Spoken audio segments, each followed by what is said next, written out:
Good evening and welcome to the Oceania storm forecast. Conditions are looking unstable, heavy infantry movements, scattered carrier strikes, and a strong chance of cards that you have never seen before.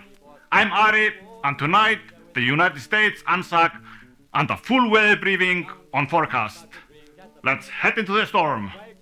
In Oceania storm, the US leans into infantry tactics, veteran synergies, and the unpredictability of fighting across massive island chains where conditions could change in an instant. The Kingfisher triggers forecast whenever it attacks the enemy HQ, keep it airborne, keep the pressure on, and you decide what weather rolls across the battlefield. Then we have surprise engagement, destroys a random enemy unit, and throws the top unit from your deck. But if a rain was played last turn, it costs 2 less. That means careful forecast planning can suddenly turn this into a devastating swing play. Historically, the Battle of the Trinidad River unfolded much in the same way. A tense jungle front exploding into chaos with almost no warning. ANZAC forces adaptable resilience and very familiar with fighting in miserable conditions. Australia and New Zealand troops fought everywhere, from North Africa and Greece to New Guinea and the Pacific Islands.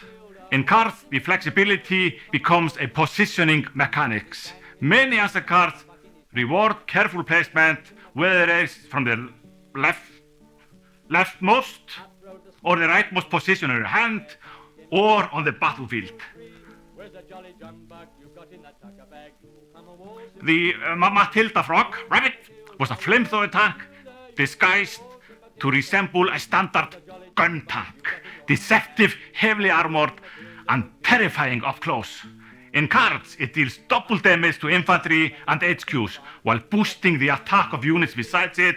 Position it correctly, and suddenly your entire frontline becomes far more dangerous. Set special unit deals damage to a target unit, but if it is the leftmost card in your hand when you play it, your HQ gains 5 defense as well. Historically, the set special unit conduct more than 80 covert operations behind Japanese lines using submarine, folding kayaks, and sabotage raids across the Pacific. A precision strike that also shores up your defenses. That kind of operation that earns a unit its respect. Forecast. How does that work? When you play a card with this keyword, you choose one of 3 conditions. Your chosen weather card goes to your hand. Play it when the momentum is right. Blue skies, sunny weather, and offensive momentum expect attack buffs, blitz, and aggressive upgrades. Mist, rain rolling in, defensive tools, suppression effects, and ways to control the battle. And finally, gale! Bringing in the storm. This is where things get destructive. Let's take a closer look at storm. I like storm. Storm effects come in 3 escalating tiers. That's 1, 2, 3. 3.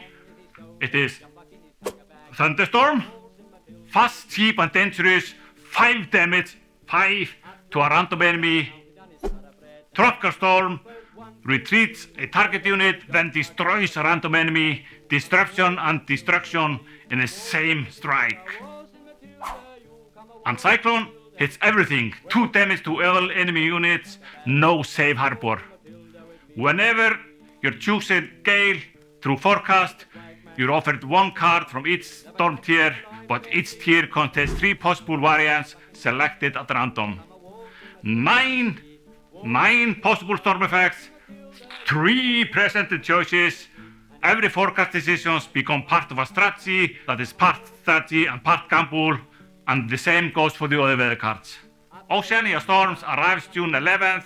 More reports from the fronts are on the way, but until then, keep your powder dry, and maybe you should pack an umbrella. Said he, and his ghost may be heard as you pass by that billabong. Are you done? Waltzing Matilda with me. Waltzing Matilda, waltzing Matilda. You come a waltzing Matilda with me. And his ghost may be heard as you pass by that billabong. You come a waltzing Matilda with me.